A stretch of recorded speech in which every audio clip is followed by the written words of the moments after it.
नमस्कार प्रिय विद्यार्थियों, मैं अंकित कुमार आपका स्वागत करता हूं अपने जीएचपी कोचिंग में। और आज मैं लेकर के आया हूं आपके लिए रसायन विज्ञान कक्षा 12 का अनसॉल्व्ड पेपर। तो चलते हैं हम इसका सेट नंबर 1 हल करते हैं। तो देखते हैं कि सेट नंबर 1 का पहला क्वेश्चन क्या कह रहा है प्रिय विद्यार्थियों। ठीक है, लेकिन आपको क्या करना है प्रिय विद्यार्थियों, ये जो हमारे पास सेट नंबर 1 में लेकर के आया हूँ इसका पहला पार्ट ही है, पार्ट नंबर 1 है। लेकिन आपको क्या करना है, शुरू से लेकर अंत तक जरूर जुड़े रहना है ताकि आपको समझ में आ सके। सेट नंबर 1 का जो पहला पार्ट है इसके सभी के सभी क्वेश्चन किस किस प्रकार के हैं और आपको कैसे कैसे करना है, कितना उत्तर लिखना है, कितना उत्तर ज़्यादा बढ़ा चढ़ाकर नहीं लिखना, मैं आपको बताऊंगा। तो चलते हैं, क्या कह रहा है पहला क्वेश्चन। तो देखिए प्रिय विद्यार्थियों, सेट नंबर 1 2025 कोड 300 कितना है, 47 है और JZ, ठीक है, JZ। तो आप देख सकते हैं ये हमारे पास सेट नंबर 1 है जो है 2025, कोड नंबर कितना है 347। यहाँ पर आप देख सकते हैं JZ है, ठीक है।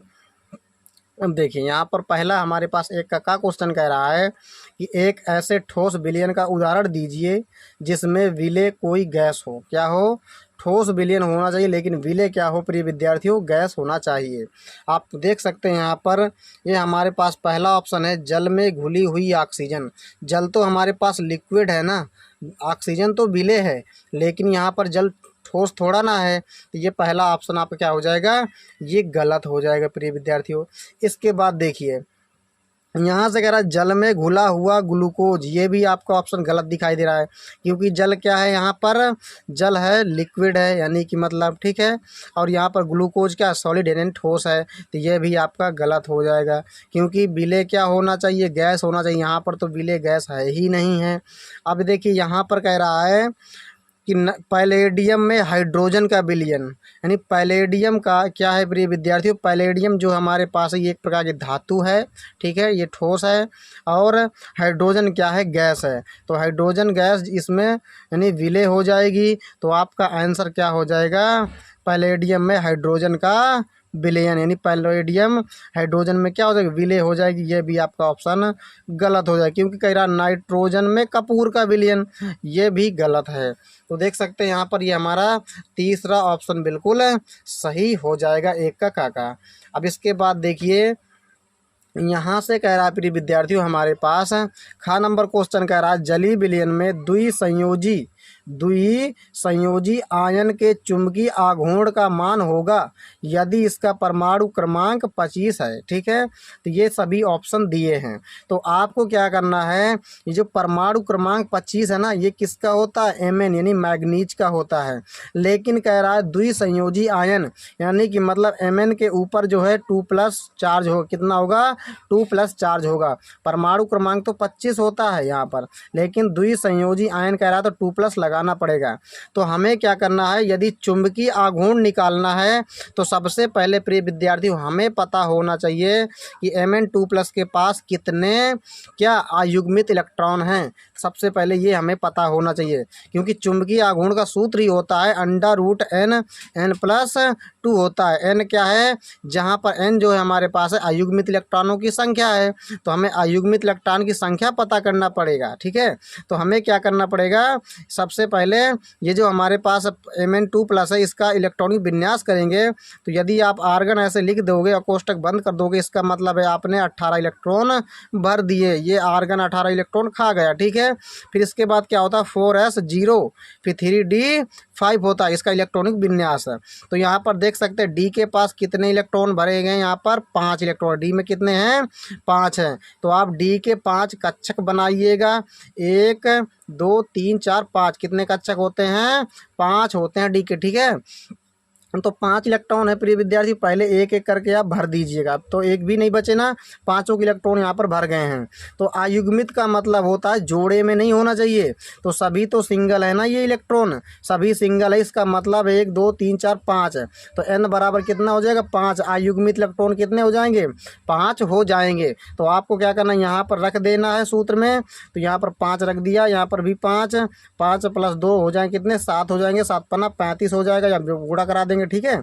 अब इसके बाद 35 का रूट के बाहर निकाला हो जाएगा तो 5.9 आ जाएगा लगभग, ठीक है। कितना आ जाएगा? 5.9। तो आपको ऑप्शन में कौन सा दिख रहा है? यहाँ पर देखिए, चौथा ऑप्शन बिल्कुल आपका सही हो जाएगा, 5.9 BM। BM क्या? बोर मैग्नेटान, फुल फॉर्म इसका क्या होता है? बोर मैग्नेटान। इसके बाद देखते हैं अगला क्वेश्चन क्या कह रहा है। यहाँ पर देख सकते हैं ग नंबर क्वेश्चन कह रहा है संकुल, ये संकुल दिया है एक, ये संकुल यौगिक है। CO कोबाल्ट NH3 का होल ऑफ 6 है और Cl2 है। के विलयन से कितने आयन उत्पन्न होंगे? यानी ये सभी आपके सामने ऑप्शन दिए हुए हैं। तो देखिए प्रिय विद्यार्थी, ये हमारे पास जो संकुल यौगिक है, इसको आप जब जल में घोलोगे तो ये आयनों में टूटेगा। ये पूरा का पूरा धनायन है, ये ऋणायन है। तो जब टूटेगा तो यहाँ पर आ जाएगा, ये हमारे पास है ये CONH3 का whole of 6 2 plus 2Cl minus, क्योंकि 2 क्लोरीन है ना, तो 2Cl माइनस है। तो 2 तो आयन यहाँ पर हो गए, 2 आयन ये यहाँ पर हो गए और 1 आयन ये पूरा हो गया। तो कितने आयन हैं? 3 आयन है, क्योंकि 2 तो यहाँ पर है और 1 यहाँ पर छुपा 1 लगा है ना, ठीक है। तो 1 ये पूरा हो गया, 2 ये हो गए, तो 2 1 कितने हो गए? 3। तो यहाँ पर कौन सा आपका ऑप्शन सही हो जाएगा? तीसरा ऑप्शन बिल्कुल सही हो जाएगा प्रिय विद्यार्थियों। इसके बाद अगला क्वेश्चन जो हमारे पास है, देखिए अगला क्वेश्चन कह रहा है, घ नंबर कह रहा है कि अभिकर्मक जो एसीटोन और बेंजल्डिहाइड दोनों से अभिक्रिया नहीं करता है, यानी दोनों से अभिक्रिया नहीं करता है कह रहा ना, यानी कि मतलब अभिकर्मक जो एसीटोन और बेंजल्डिहाइड दोनों से अभिक्रिया नहीं करता है, कहता है कौन है कि जो दोनों से अभिक्रिया नहीं करता है। तो देखिए यहाँ पर पहला कह रहा है ऑप्शन कि सोडियम हाइड्रोजन सल्फाइड, फिर दूसरा है फेनिल हाइड्रेजीन, फिर इसके बाद है फेलिंग विलयन, फिर इसके बाद है ग्रिग्नार्ड अभिकर्मक। तो यहाँ से जो आपका ऑप्शन सही हो जाएगा वह फेलिंग विलयन। कौन है? फेलिंग विलयन दोनों से अभिक्रिया नहीं करता है। कौन है? फेलिंग विलयन। ये ध्यान रखिएगा, ठीक है, कि जो है अभिकर्मक जो एसीटोन और बेंजल्डिहाइड दोनों से अभिक्रिया नहीं करता कह रहा, तो कौन हो जाएगा? फेलिंग विलयन। ये क्रिया नहीं करता है दोनों से, ये ध्यान में रखिएगा। 1 नंबर का अच्छा क्वेश्चन है।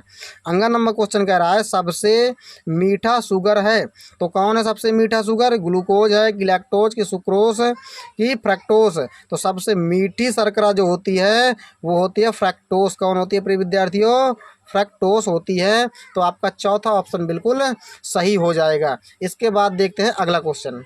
देखिए प्रिय विद्यार्थी, 4 नंबर कह रहा है कि CH2 double bond CH2NH CH3 के लिए सही IUPAC नाम है, इनमें से कौन से ऑप्शन है जो सही है? ठीक है, इनमें कौन सा है?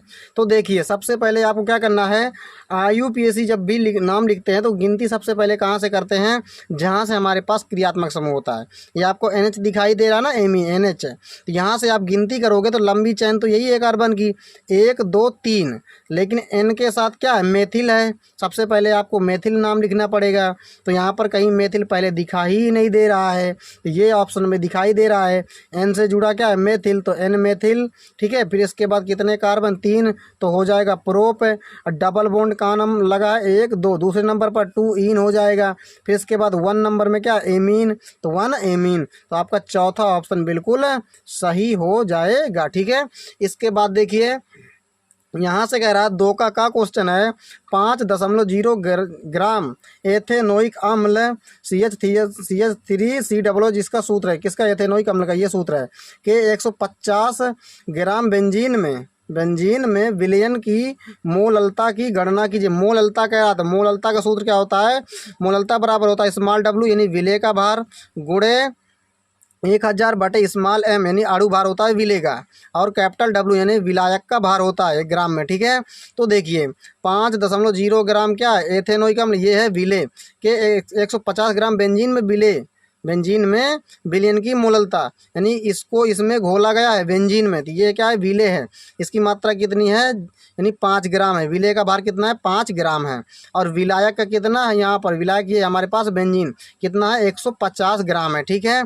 अब देखिए यहाँ पर अणु भार तो हमें निकालना है, यानी कि मतलब CH3COOH का, तो यानी कि मतलब अणु भार जब निकालोगे आप तो कितना निकलेगा? 60 निकल आएगा। अणु भार आप निकालना जानते भी होगे। ठीक है, तो 60 निकलेगा। तो प्रिय विद्यार्थी तीनों के तीनों वैल्यू आपको क्या कर देना, यहाँ पर जब पुट कर दोगे, डब्लू का मान कितना है 5 है, तो आप 5 रख दोगे। 1000 एम का मान कितना निकल गया 60 रख दोगे। डब्लू का मान, ये बड़े वाले डब्लू का मान कितना 150, तो 150 जब आप हल करोगे तो मोललता का मान कितना निकल आएगा 0.55 मोलल आ जाएगा। ठीक है, तो ध्यान रखिएगा, ऐसे ही आपको हल करना है आराम से बिल्कुल।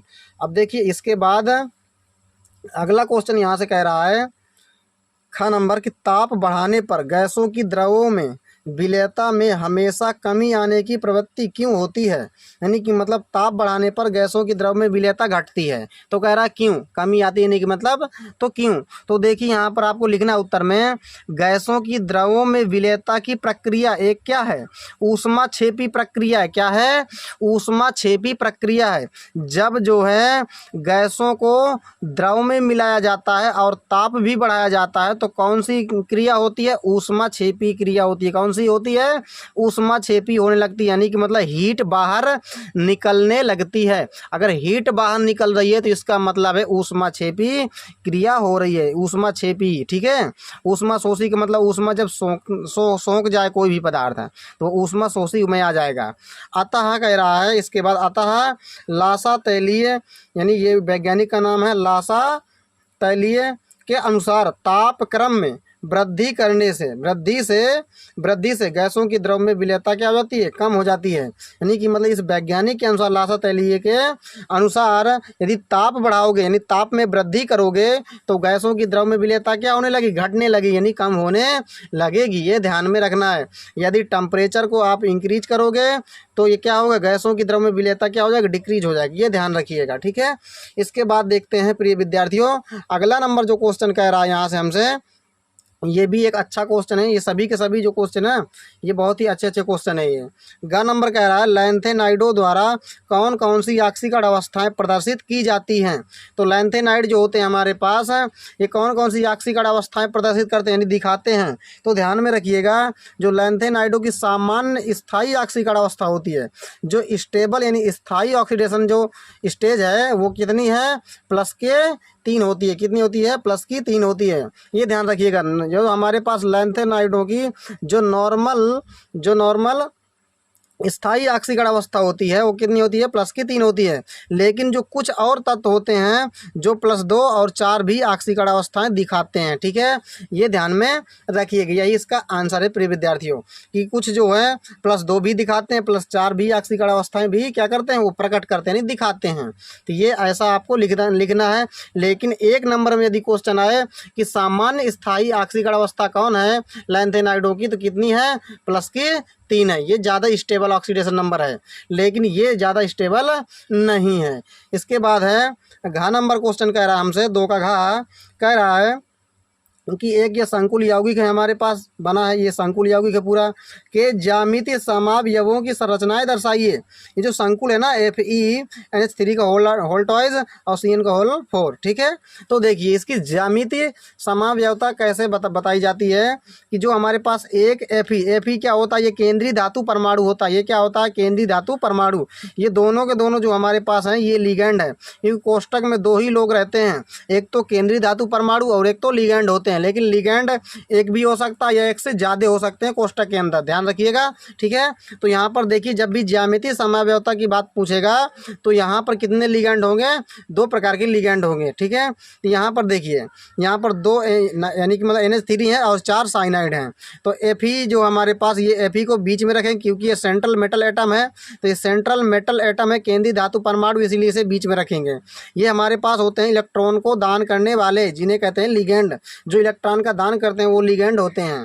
तो हमारे पास NH3 कितने, 2 हैं। तो इसी के साथ आयरन के साथ जो है, यानी कि मतलब लोहा यानी आयरन के साथ दोनों क्या कर देंगे, जोड़ देंगे हम ऐसे करके, और साइनाइड भी 4 लगा देंगे। लेकिन ध्यान रखिएगा प्रिय विद्यार्थियों, अगर दोनों हमारे पास हैं, ये दोनों NH3 अमोनिया साथ साथ यदि बैठी हों तो ये हमारे पास होता है समपक्ष समावयव। क्या होता है, समपक्ष समावयव, यानी कि मतलब दोनों अमोनिया साथ साथ है, चारों के चारों यानी साइनाइड भी क्या है, बिल्कुल साथ ही साथ हैं, इसीलिए इसे क्या कहते हैं, समपक्ष समावयव। ठीक है। अब इसके बाद इसका दूसरा रूप भी होता है, ज्यामितीय समावयवता का दूसरा रूप होता है विपक्ष वाला। यदि हमारे पास ये दोनों के दोनों अमोनिया जो है ना एक दूसरे के विपरीत हो जाएं, यानी कि मतलब ये अमोनिया यहाँ भी अमोनिया, दोनों एक दूसरे क्या विपरीत है ना, ये अगर एक दूसरे के विपरीत है तो इसे कहता है विपक्ष रूप। इसे क्या कहते हैं, विपक्ष समावयव, यानी विपक्ष रूप इसे बोलते हैं।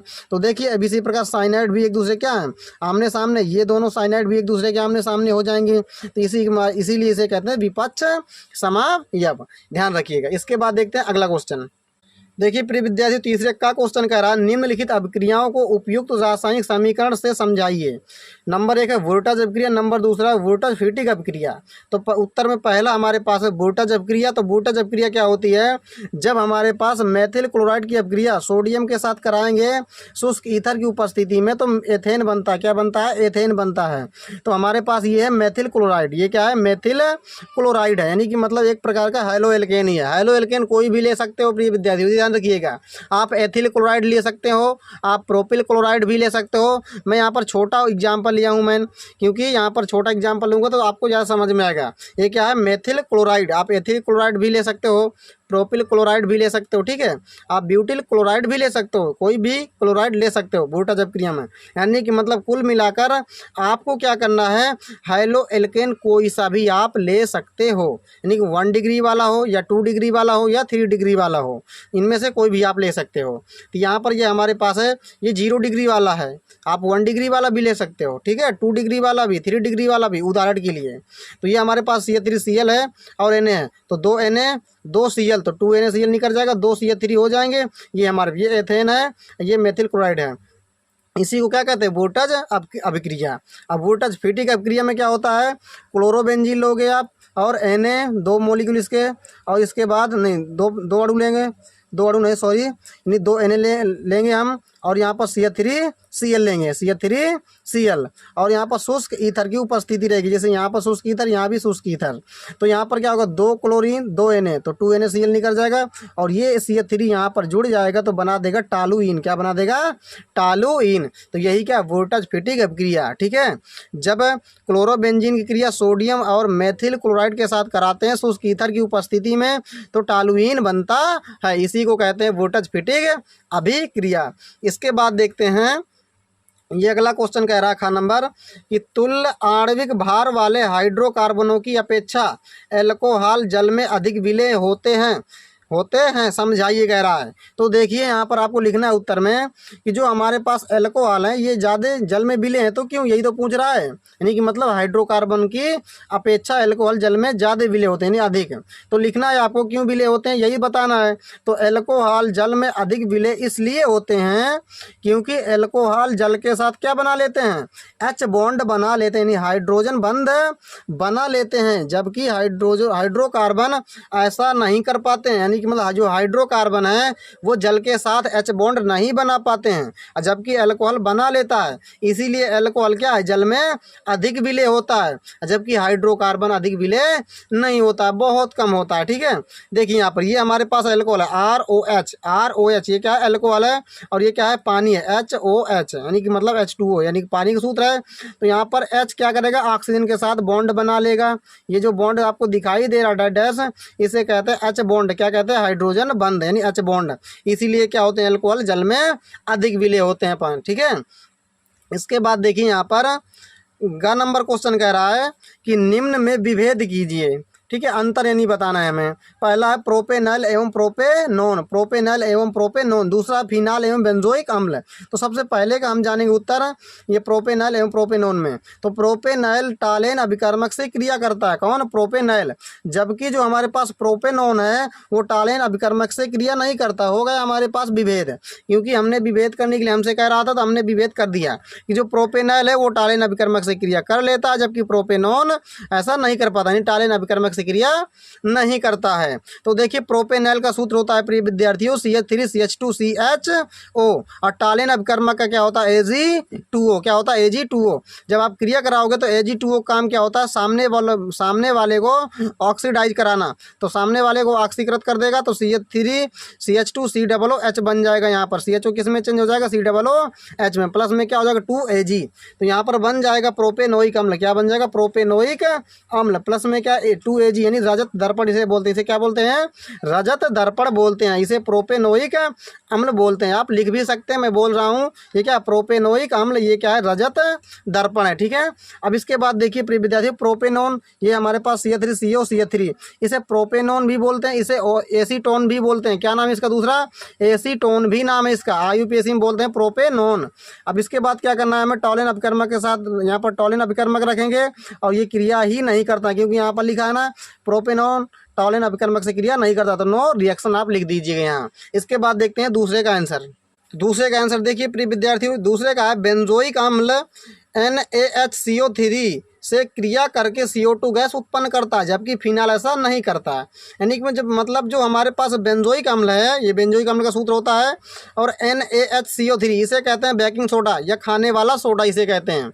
ये इससे क्रिया जब करेगा तो यहाँ से क्या होगा, हमारे पास H+ यहाँ आएगा और Na यहाँ पर चला जाएगा, तो H2CO3 हो जाएगा। H2CO3 जो होता है वो टूट जाता है H2O + CO2 में, तो CO2 गैस निकल जाएगी। यहाँ पर देखिए CO2 गैस उत्पन्न करता है, जबकि फिनाल ऐसा नहीं करता, फिनाल क्रिया ही नहीं करता है प्रिय विद्यार्थियों। तो ये ध्यान रखिएगा प्रिय विद्यार्थियों। बस अब इसके बाद मैं आपके लिए लेकर आऊँगा अगला वीडियो इसके बाद। ठीक है, तो चलते हैं प्रिय विद्यार्थियों। यदि ये हमारा वीडियो आपको समझ में आ गया हो तो कृपया करके हमारे चैनल को सब्सक्राइब कर दीजिएगा, और ये वीडियो जो हमारा है इसको ज़्यादा से ज़्यादा अपने दोस्तों के साथ शेयर करिएगा। तो चलते हैं, नमस्कार, जय हिंद, वंदे मातरम।